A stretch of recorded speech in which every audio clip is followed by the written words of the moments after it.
Assalamualaikum warahmatullahi wabarakatuh. Salam rahayu, salam sejahtera untuk saudara-saudaraku dimanapun kalian berada. Semoga tetap dalam lindungan Allah Subhanahu wa Ta'ala dan tetap semangat untuk menjalankan aktivitas. Nah, di video kali ini gue pengen menunjukkan kritikan masalah study tour yang mana kebijakan KDM itu dikritik dari mantan KPAI dan anggota 5 DPRD Provinsi Jawa Barat. Gue nggak tahu dah di bagian apanya dah, gue kagak tahu pokoknya mah dah. Simak aja videonya dan apa tanggapan untuk kalian para netizen dan khususnya warga Jawa Barat. Simak videonya. Bu Retno tidak mau terjebak membahas soal ini, tapi mau tidak mau harus kita bahas sedikit soal bagaimana kemudian ini perdebatannya adalah kebebasan berpendapat versus kemudian kebijakan tidak perlu ada wisuda. Jadi kemudian kalau kemudian dihadapkan dengan dua komponen ini, mana sebenarnya yang harusnya ditempuh ketika kemudian kita memiliki ada satu video viral yang seperti ini yang membuka ruang diskusi, apakah memang perlu dilarang atau sebenarnya ini sebenarnya bisa kemudian menjadi kebijakan masing-masing sekolah atau masing-masing individu, masing-masing orang tua, atau seperti apa sebenarnya? Mungkin saya ke Bu Retno lagi. Iya, pertama saya sepakat gitu ya dengan Kang D ya, yang anggota Komisi 5 ya Pak dari DPRD Jawa Barat gitu. Ya, pertama tuh menurut saya adalah aturan. Jadi kita harus berdiri di atas aturan. Jadi kalau aturannya tidak mengatur, kemudian kita mengatur dan bahkan kemudian melanggar ketentuan di atasnya, maka sebenarnya kan berarti terjadi pelanggaran aturan oleh pengambil kebijakan. Jadi dalam hal ini bukan soal setuju atau tidak setuju, tapi ini soal bagaimana harus berdiri di atas aturan. Yang kedua adalah ini pernah nggak dievaluasi? Jadi itu cuma gini ya, oke, ini memberatkan gitu. Versi siapa? Versi ada orang yang ngadu, oke, pasti ada pro kontra. Tetapi kalau kita sebagai pengambil kebijakan, maka seorang pejabat itu harus pakai data menurut saya. Nah, data itu harusnya dibikin karena Kang Deddy ini bisa nyuruh kepala dinas pendidikan ya untuk melakukan semacam survei kecil misalnya dengan Google Form, pendapat siswa, pendapat guru, pendapat orang tua, sehingga kalau memang harus dilarang atau tidak itu kuat berdirinya. Nah, menurut saya ini kan kurang mendengar dan ketika ada yang berbeda seolah menyerang, padahal menurut saya enggak. Baik, gitu. Saya ingin ke Pak Dede lagi, Pak Dede. Tapi kalau di DPRD Jawa Barat sendiri, ada tidak sih kemudian sekelompok masyarakat yang kemudian mengeluhkan bahwa ada pungutan untuk wisuda dan perpisahan? Adakah seperti itu selama ini? Yang kita terima selama ini adalah pihak sekolah, baik swasta ataupun negeri, yang memang komplain terkait adanya kebijakan itu. Gitu. Kebijakan larangannya berarti ya? Berarti mereka ingin mengadakan? Ya, mengadakan. Justru kalau yang penolakan tidak ada. Maka dari itu sebenarnya jadi dari mana kira-kira ini KDM tiba-tiba mengatakan bahwa orang tua merasa diberatkan, kemudian harusnya tidak ada wisuda di level SMA? Ini yang ingin saya sampaikan. Kita jangan sampai TikTok beliau ini dijadikan dasar hukum. Maka dari itu KDM jangan banci. Kang Deddy Mulyadi kalau memang beliau berpikir bahwa itu tegas dilakukan, keluarkan suratnya. Tapi tolong ingat ada Undang-Undang nomor 20 tentang Sisdiknas, ada Kepmen Diknas nomor 75 tahun 2016. Bahwa ada wisuda dan study tour itu melalui proses panjang. Salah satunya melalui komite sekolah.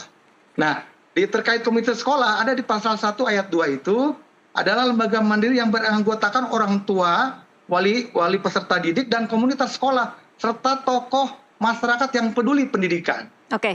Nah, hal-hal seperti itu kan sebetulnya adalah memang berdasarkan kajian atau diskusi di komite sekolah.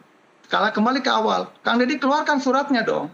Jangan juga akhirnya sekolah dirugikan. Baik. Nah, kami ini para anggota dewan ditanya, Pak itu gimana? Loh, statusnya mana? Suratnya mana? Kan tidak bisa TikTok dijadikan dasar hukum. Oke, tidak Gitu. ada aturannya ya Pak Dede. Tidak ada aturannya. Oke, baik. Ini pertanyaan terakhir saya sekaligus penutup dalam diskusi kita pada malam hari ini. Saya ingin Pak Dede dan juga Bu Retno mengungkapkan kira-kira harapannya seperti apa setelah ini, karena anak ini di media sosial sudah terlanjur terbuli. Jadi apa kira-kira harapan dari Bu Retno dan Pak Dede kelanjutan setelah anak ini tereksploitasi dengan cara yang sangat cukup mengerikan ya untuk ukuran anak-anak, karena kemudian semua data-datanya dibuka dan narasinya memang sangat tidak menguntungkan untuk anak ini. Bu Retno dulu mungkin. Ya, pertama kita semua ini harus punya cara pandang perlindungan anak dan perspektif anak, ya, serta psikologi perkembangan anak. Nah, ini kita betul-betul tidak melindungi, ya. Jadi ini berdampak sangat buruk, bahkan kepada mungkin keluarga dan saudara-saudara si anak ini sendiri. Nah, menurut saya ini konteks yang harus dipahami dan melalui Nusantara TV, ya. Saya rasa ini penting sebagai sebuah edukasi kepada masyarakat. Jadi kita harus memandang anak sebagaimana manusia yang belum dewasa dan pada posisi dia ya sebagai anak. Yang kedua, menurut saya kebijakan apapun boleh, tapi kebijakan publik itu punya syarat-syarat, dan syarat-syarat ini tampaknya belum dipenuhi.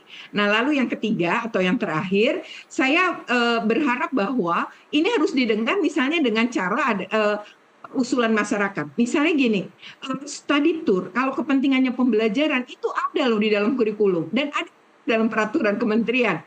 Jadi sebenarnya boleh, kayak misalnya bagaimana sejarah, anak-anak boleh belajar di museum. Atau misalnya tentang alam, anak-anak boleh mengunjungi hutan di sekitar wilayahnya. Jadi sebenarnya bisa, dan itu adalah dalam menunjang, jangan belajar di kelas aja gitu.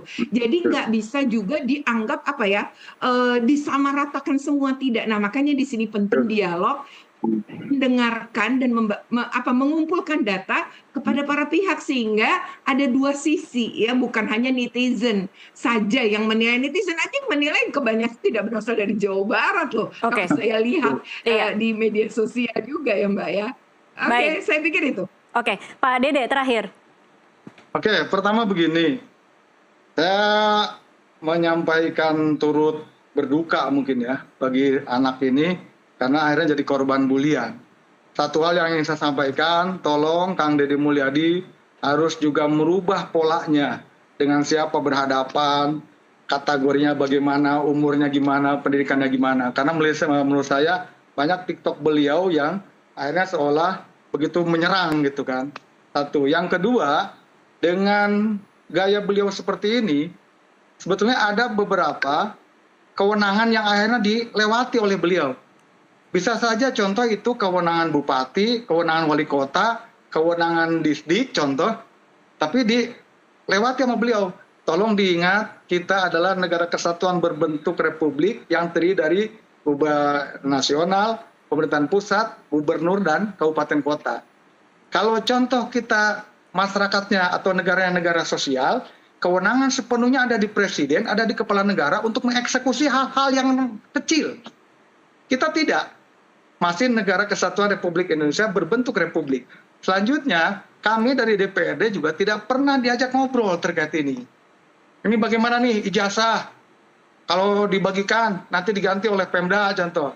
Terus ini bagaimana study tour? Hanya karena bermuara dari kasus Depok, kecelakaan 11 orang yang meninggal itu, siswa, akhirnya mencuat gitu kan.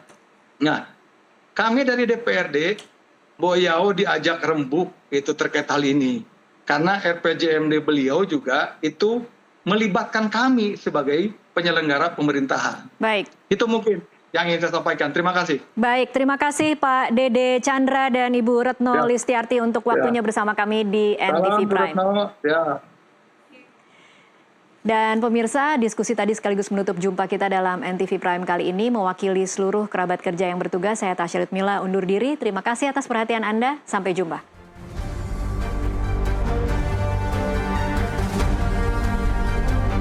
Nah itulah guys, gimana tanggapan kalian? Silahkan komentar. Dan jangan lupa, jika kalian suka dengan video ini, like, komen, dan subscribe. Terima kasih. Assalamualaikum warahmatullahi wabarakatuh.